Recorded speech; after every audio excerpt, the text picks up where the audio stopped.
Bonjour les 3e A. Alors on reprend notre travail ce matin sur l'argumentation. Donc la semaine dernière, normalement, vous avez pu revoir ce que sont les différents types de textes. Donc là, on va se concentrer en priorité sur le texte argumentatif, qu'on peut retrouver dans n'importe quel genre littéraire, que ce soit dans le théâtre, la poésie, le roman, le discours bien évidemment, toutes sortes de textes. Aujourd'hui, donc la semaine dernière, vous aviez vu le début de cette première séance et surtout vous aviez travaillé sur les cours du CNED pour essayer justement de reprendre ces notions de type de texte, texte narratif, descriptif, argumentatif et texte explicatif. Là, on se concentre sur le texte argumentatif. Alors aujourd'hui, on va reprendre la suite de cette première séance. Alors, il y a pas mal de choses à noter, ça va être un petit peu laborieux. Je vous laisserai le cours aussi sous un document Word, donc en pièce jointe sur votre cahier de texte. Si vous pouvez l'imprimer, tant mieux pour vous. Sinon, c'est quand même des notions qu'il faut avoir. Alors, il y a une deuxième partie qui serait un petit peu plus facultative, en tout cas si vous copiez votre cours.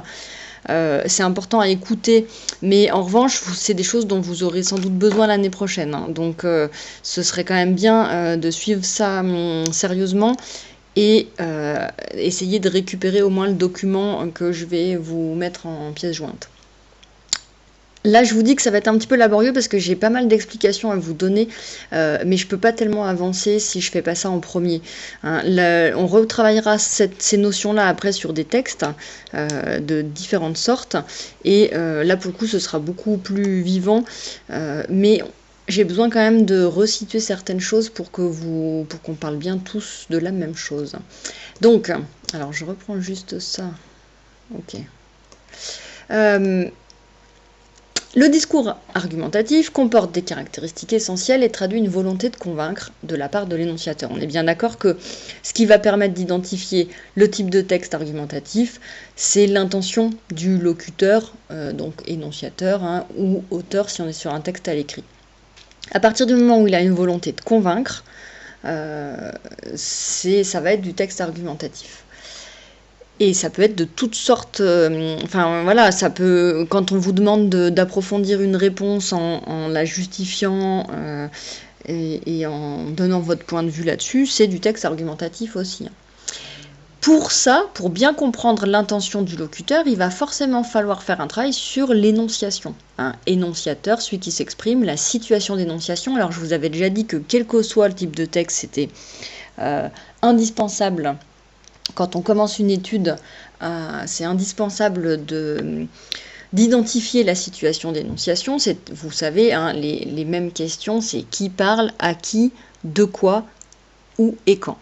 C'est ces 5 questions-là qui permettent vraiment de définir la situation d'énonciation. Le but du texte argumentatif, c'est pour l'énonciateur de convaincre son destinataire. Donc, il va imposer une opinion.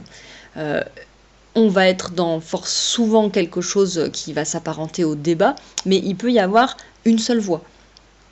Donc il faut identifier très clairement l'énonciateur et surtout son destinataire.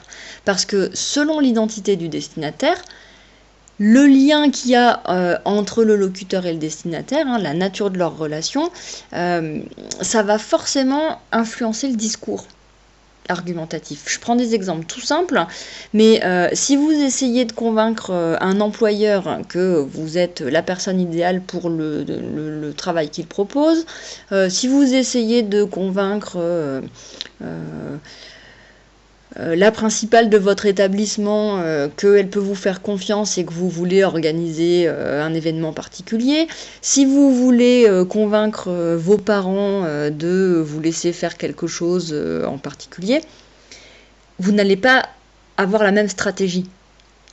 Selon la personne à qui vous vous adressez, vous allez adapter votre discours argumentatif. Et en fait, c'est ça qui est hyper important dans la situation d'énonciation. C'est pour ça que ça va forcément influencer le discours.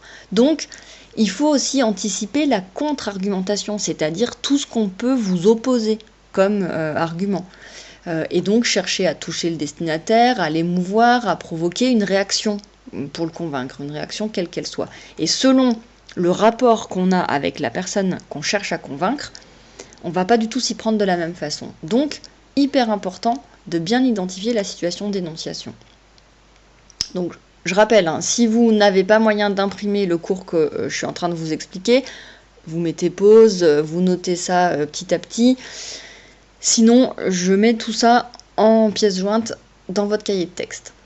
Donc, situation d'énonciation, importante pour bien identifier, pour bien cerner une démarche argumentative.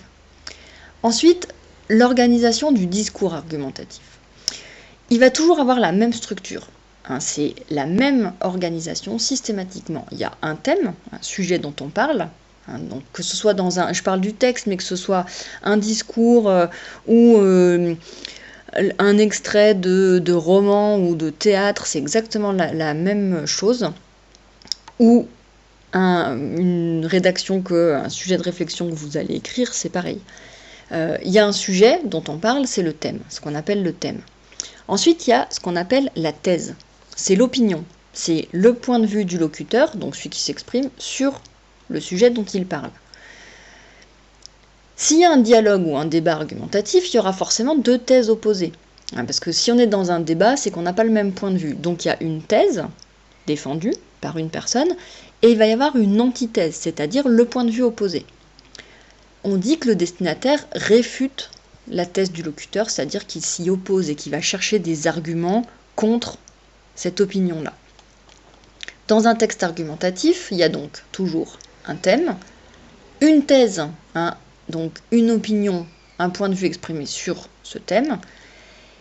Et puis pour l'exprimer, parce que c'est bien beau d'exprimer un point de vue, mais il faut montrer qu'il est valable. Et pour ça, pour démontrer que notre idée est la meilleure, il faut des arguments et des exemples. Ça, c'est incontournable. En tout cas, s'il n'y en a pas, ça ne va pas fonctionner. Donc les arguments, c'est toutes les idées qui vont prouver la validité de la thèse défendue, de l'opinion.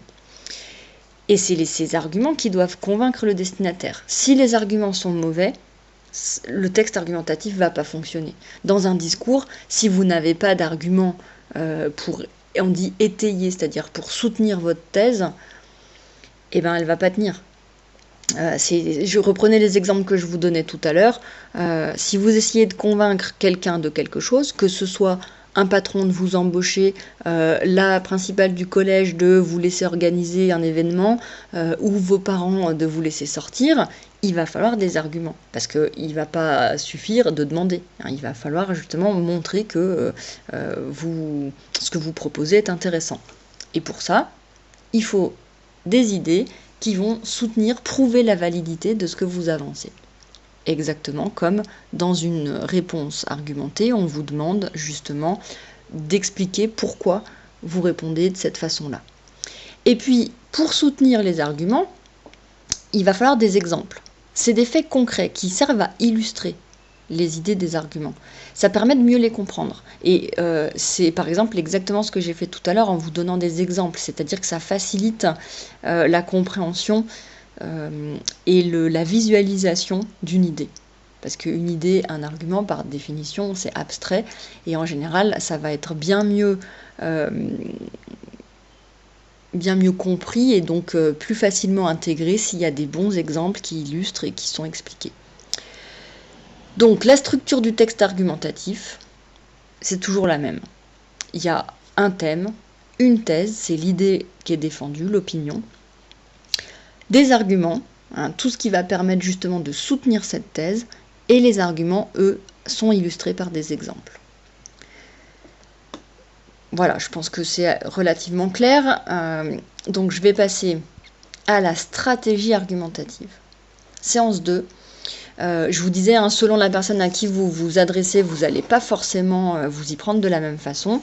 Et puis quelquefois même, vous allez croiser les stratégies. C'est-à-dire que vous allez essayer d'une première façon. Et puis, si ça ne fonctionne pas, vous allez vous y prendre autrement. Et vous l'avez tous déjà fait. Quand vous cherchez par exemple à obtenir quelque chose de vos parents, vous allez tenter de les convaincre correctement. Et puis si ça ne fonctionne pas, vous allez essayer de les persuader. Simplement, dans le vocabulaire, on ne fait pas toujours la différence entre les deux, mais quand on va expliquer vraiment de quoi il retourne, vous allez tous comprendre. Donc, toujours le même principe, hein. Ce cours-là aussi, la séance 2, je vous la donnerai en document Word, en pièce jointe. Dans tout texte argumentatif, c'est important de mettre au point une stratégie. À partir du moment où vous voulez convaincre quelqu'un, il faut savoir structurer votre discours. Parce que si ça part dans tous les sens ou si vous ne savez pas ce que vous avez à dire, ben vous allez convaincre personne. C'est pas plus compliqué que ça. Il faut un plan de réflexion qu'il va falloir adapter en fonction du but.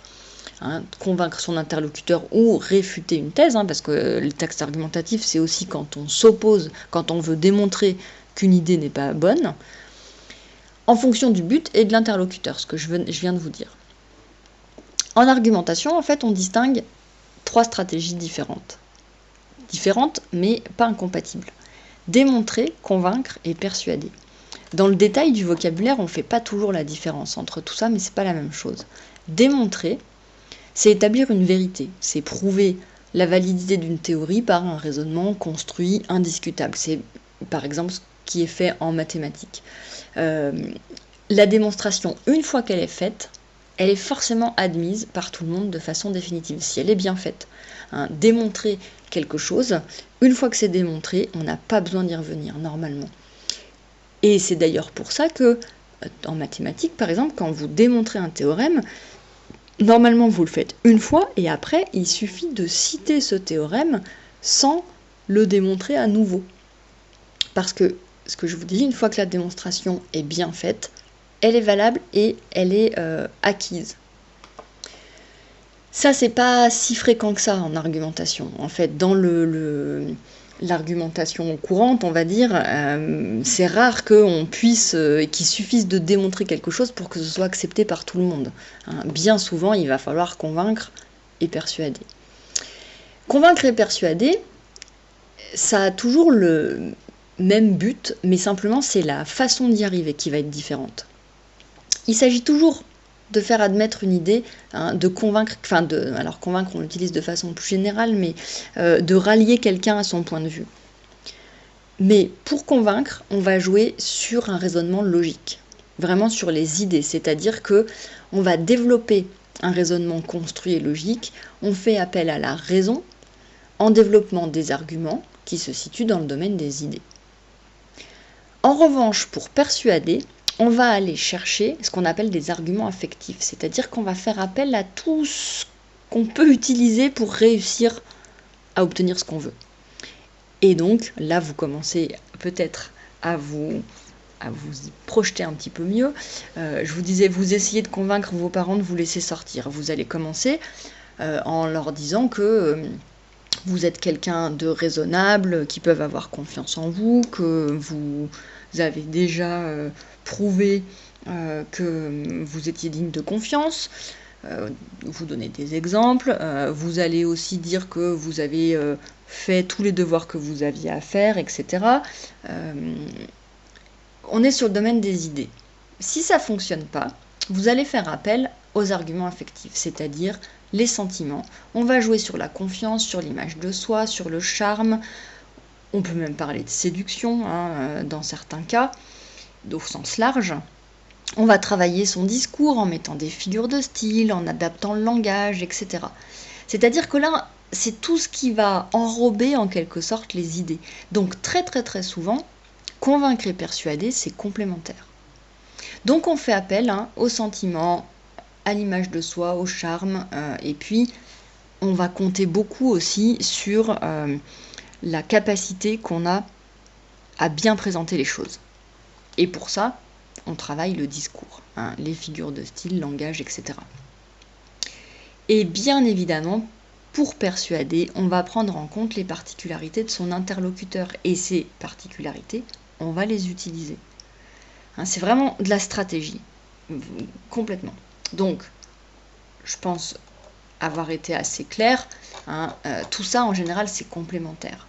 La démonstration, c'est rare qu'elle suffise. En tout cas, quand on est dans le domaine des idées. Si on est vraiment dans le raisonnement scientifique, etc., il n'y a pas besoin de convaincre ou de persuader. Une fois que c'est démontré, c'est acté, c'est admis. En revanche, Pour le reste, on est souvent sur convaincre et persuader. Il va falloir donc être attentif aux modélisateurs utilisés dans un discours argumentatif. En fait, c'est toutes les marques de présence du locuteur, tous les indices de subjectivité. Et plus il y en a, plus on est justement en train de persuader et non plus de convaincre. Convaincre, vu qu'on est sur un discours complètement logique, sur un raisonnement, ça pourrait être complètement désincarné, c'est-à-dire que n'importe qui pourrait utiliser ce discours et que ça fonctionne. Pour persuader, en revanche, ça tient beaucoup plus à la personne elle-même et à son implication, à son engagement dans son discours. Donc les modélisateurs, c'est toutes les marques de présence du locuteur, tous les indices de subjectivité, c'est-à-dire qu'il prend parti, il prend position pour telle ou telle cause. Ce qui est forcément le cas dans un discours argumentatif, mais en revanche, ça se voit plus ou moins. Et c'est ça qui va changer les choses. Donc, la démarche argumentative la plus efficace, c'est ce que je vous disais un peu avant, ce sera sans aucun doute de mêler ces différentes stratégies. Placer l'argumentation sur un débat d'idées, avec un raisonnement logique pour convaincre, et en même temps être très attentif à une démarche affective. On va jouer sur les sentiments pour persuader. Voilà, donc là on a déjà vu pas mal de choses, et vendredi, je vous donnerai on travaillera sur des textes. Alors peut-être un pour commencer, peut-être deux, mais justement pour voir ce qu'on appelle l'argumentation indirecte, parce que là, ce dont je vous ai parlé, c'est vraiment l'argumentation directe, quand on s'adresse directement à la personne qu'on veut convaincre, et quelquefois, ça peut être un peu plus subtil que ça. J'espère avoir été claire. Si jamais, n'hésitez pas à poser des questions, que ce soit en commentaire de vidéo ou sur le forum de la classe. Ça servira à tout le monde. Et vous verrez aussi que ça va s'éclairer quand on va travailler sur différentes choses. Je vous souhaite une bonne fin de journée et on se retrouve vendredi.